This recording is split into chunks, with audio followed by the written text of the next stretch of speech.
মুহররম মাসে জুমাবারে যদি কি আসরের পরে কারোর সঙ্গে কথা না বলে এই আমলটি করতে পারে, মাগরিবের আগে সে নিজের মাঝে ফলাফল দেখতে পাবে। আল্লাহর কসম করে বলছি প্রিয় ভাইয়েরা আমার, আমি নিজের মাঝে ফলাফল পেয়েছি। আপনি মাগরিবের আগেই কেমন মনে হবে আপনার দোয়াগুলো কবুল হয়ে গেছে, আপনার মনের মাঝে প্রশান্তি দেখতে পাবেন ইনশাআল্লাহ। এই আমলটি করতে হবে কিভাবে আমি আপনাদেরকে বলে দিচ্ছি। আপনি জুমাবার যেই দিন সম্পর্কে আল্লাহ কোরআনুল কারীমের 62 নম্বর সূরাই নাজিল করে দিয়েছেন, সূরাতুল জুমা। আল্লাহ আবার বলছেন, ইযা নুদিয়া লিস-সালাতি মিন ইয়াউমিল জুমআ, তোমাদের জুমার আযান দিলে সব কাজ বন্ধ করে দেওয়া। এই দিন আল্লাহর কাছে গুরুত্বপূর্ণ দিন। আর মুহররম মাস, এটি তো আল্লাহর কাছে এমনিতেই গুরুত্বপূর্ণ। যে মাস সম্পর্কে আল্লাহ বলেছেন শাহরুল্লাহ, আল্লাহর মাস। সম্মানিত ভাইরা আমার, সুতরাং এই বিষয়ে আমরা সকলেই ইবাদত করার চেষ্টা করব।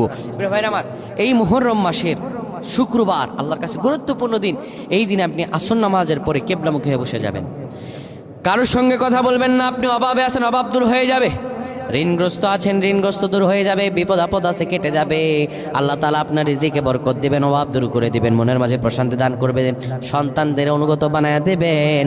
আমার আল্লাহ আপনাকে রিজিকে বারাকা দিবেন। প্রিয় ভাইরা আমার, এই আমলটি সকলে করবেন। আসর নামাজের পরে কারোর সঙ্গে কথা বলবেন না, কিবলামুখী হয়ে যাবেন। এরপরে নবীজির উপর এই দরুদটি 80 বার পড়বেন। আল্লাহুম্মা সাল্লি আলা সাইয়্যিদিনা মুহাম্মাদানিন নাবিয়্যিল উম্মি ওয়া আলা আলিহি ওয়া সাল্লিম তাসলিমা। এই দরুদটি নবীজির উপরে 80 বার পড়বেন। এরপরে আর রহমান 99 বার পরে আল্লাহর কাছে দোয়া করবেন। মাগরিব হওয়ার আগেই মনে হবে শরীরটা হালকা হয়ে গেছে, দোয়াগুলো কবুল হয়ে গেছে। আমার আল্লাহ আপনার মনের সব আশা পূরণ করে দিবেন।